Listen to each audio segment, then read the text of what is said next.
Welcome to Horror Stories Fanatics.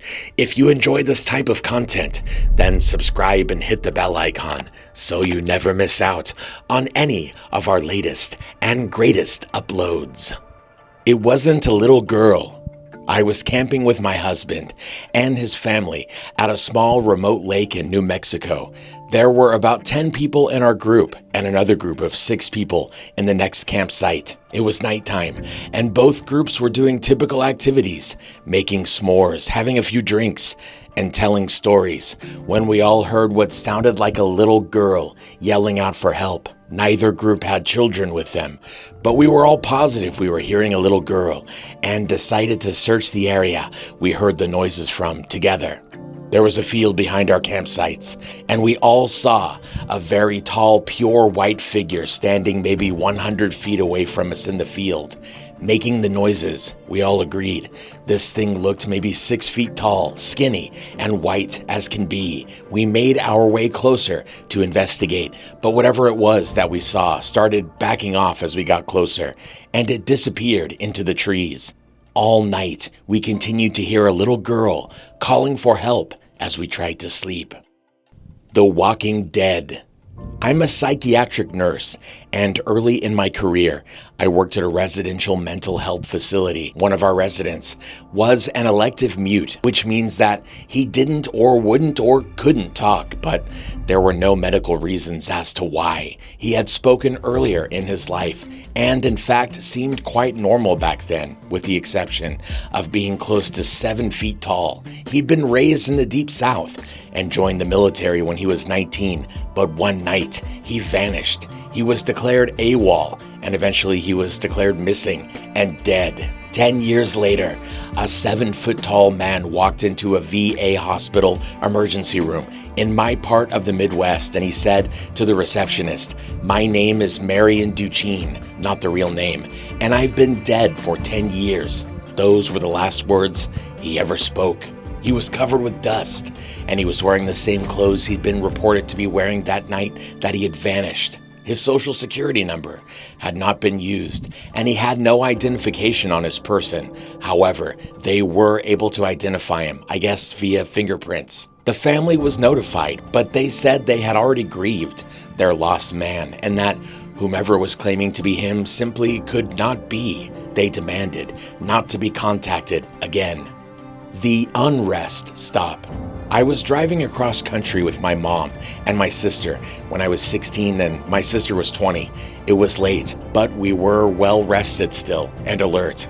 We were driving along an interstate and needed gas and a bathroom break, so we stopped at the only rest stop in 200 miles. There was a van full of teenagers on a road trip at that gas station, as well as a small gray car parked at the pump in front of us with 2 young men standing still outside of it. When we got there, everything felt wrong.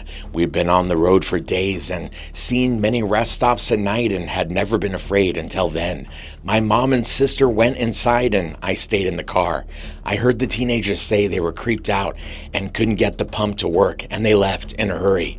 I was watching a car in front of us, and the 2 men had not moved at all, not 1 inch. They weren't talking. They weren't on phones. They were just standing there, still as stone. My sister and mom came running back out to the car, and when they got in, the 2 men slowly turned to look at us while not moving or pivoting the rest of their bodies. And I swear to fucking shit, we all saw the same thing. They had eyes dark as pitch and empty, truly empty, not black, not reflecting any light at all, just a void. Well, we sped out of there and didn't stop until we were in the next city. The worst thing about the entire experience, we couldn't find the place on any map. We knew exactly which spot on the interstate to look, and we couldn't find it on Google Maps or any paper map we had. We even asked locals about the creepy gas station out on that stretch of road and got only confused looks. We've traveled on that interstate since, and there was no rest stop. It came for us in the graveyard. We were driving my friend's really old beat-up Subaru through a massive graveyard. We stopped and walked down a hill and came across a little pond.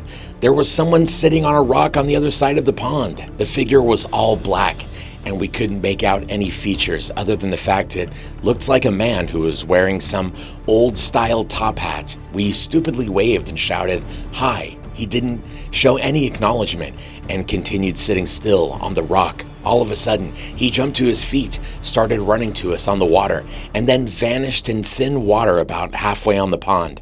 My friends and I screamed and ran back to the car. The car wouldn't start, and we heard something banging on the back of the car.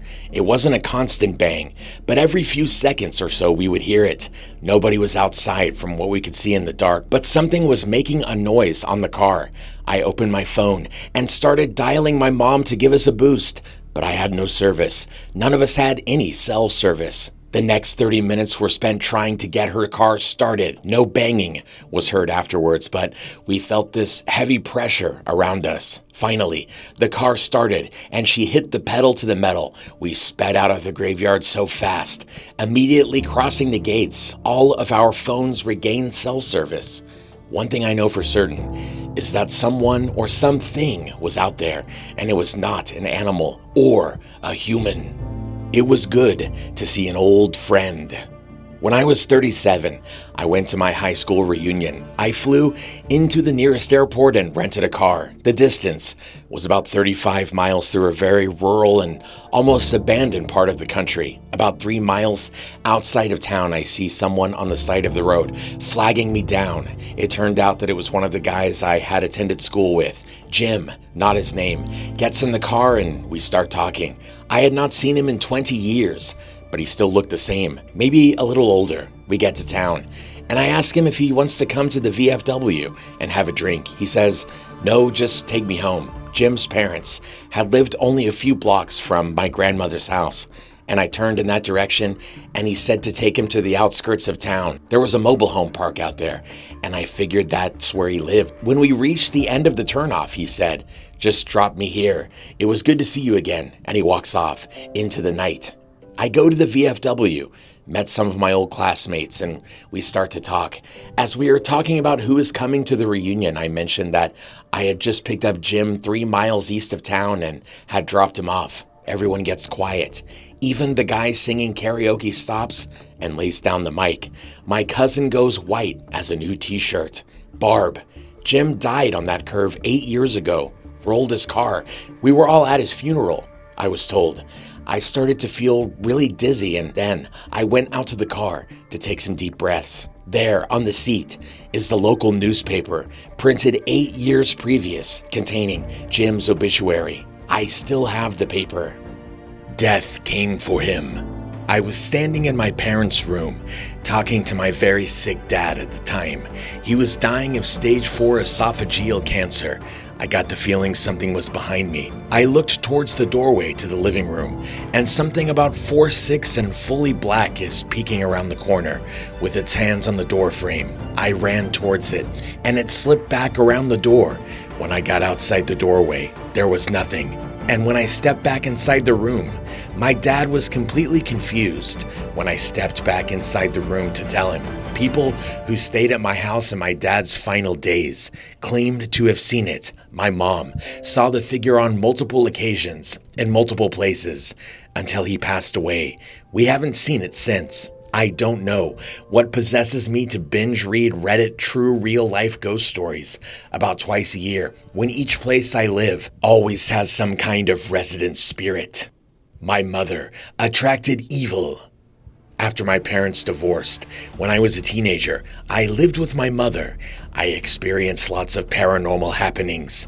Several times when I was reading in my bed, the room would start to feel really icy. Next, it would feel as if something or somebody that hated me was staring at me. When I got that feeling, I would leave the room and come back an hour later. Sometimes, during the day, I would see a shadow figure sneaking along my bedroom walls. Something in the flat was pretending to be my dog. I went into my room and heard a deep growl from under the bed. My dog wasn't capable of making a noise that deep.